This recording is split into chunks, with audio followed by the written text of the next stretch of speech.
Assalamualaikum warahmatullahi wabarakatuh. Perkenalkan, nama saya Kimia Usada. Saya selaku moderator dari kelompok 1 bersama rekan-rekan saya yaitu Nahia dan juga Maksir Izani ingin menyampaikan tentang Amsal Al-Quran. Yang pertama akan dijelaskan dan dipaparkan tentang pengertian Al-Quran oleh saya sendiri.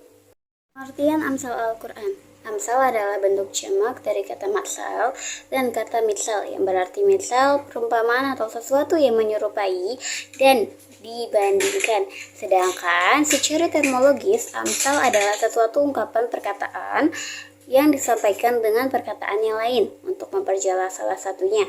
Maksudnya, menyerupakan sesuatu, yaitu keadaan, dengan apa yang terkandung dalam perkataan itu. Matsal selalu mempunyai sumber yang jelas kepadanya sesuatu yang lain yang diserupakan.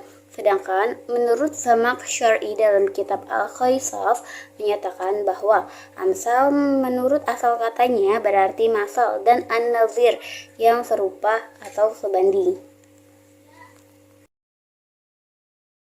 Macam-macam amsal dalam Al-Quran. Yang pertama, itu ada amsal mushara. Amsal mushara ini adalah perumpamaan yang menggunakan lafal matsal atau sesuatu yang menunjukkan kepada pengertian lafal tersebut. Tasbih dengan menggunakan huruf kaf. Amsal mushara juga disebut sebagai amsal zahirah atau terang. Contoh amsal mushara ini ada di dalam surat Al-Ibrahim ayat 24-27 yang artinya, tidaklah kamu memperhatikan bagaimana Allah telah membuat perumpamaan-perumpamaan kalimat yang baik seperti pohon yang baik, akar tegak dan cubangnya melunjang ke langit. Pohon itu memberikan buahnya pada setiap musim dengan seizin Tuhannya.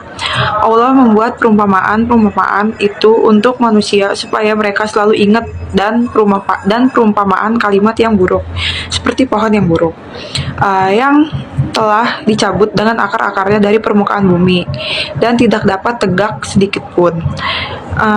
Allah meneguhkan iman-iman orang yang beriman dengan ucapan teguh itu dalam kehidupan di dunia dan di akhirat. Dan Allah menyesatkan orang-orang yang zalim dan memperkuat apa yang dikehendakinya. Terus, yang kedua itu ada amsal kaminah.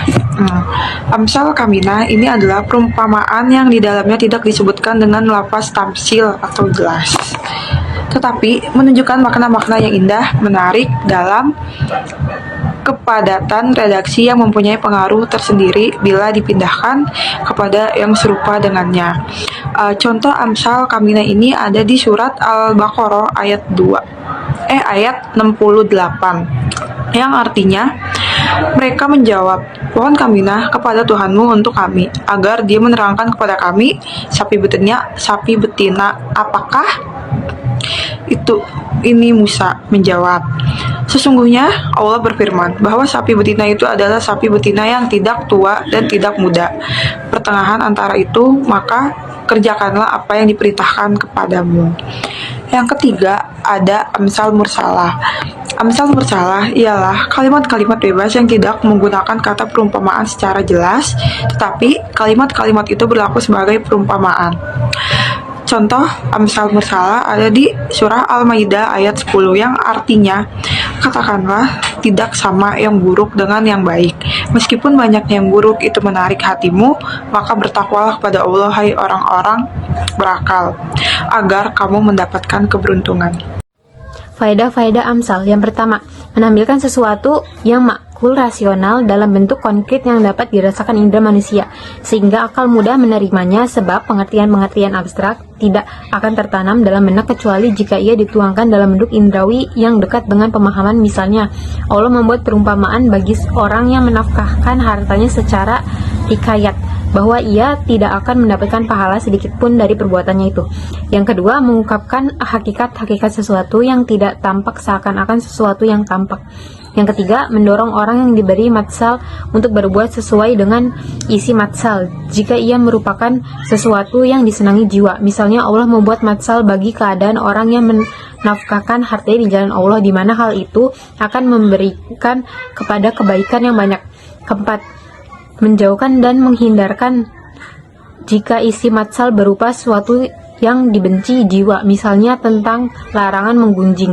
Yang kelima, menghimpun makna yang menarik dan indah dalam satu ungkapan yang padat, seperti Amsal Kaminah dan Amsal Mursalah.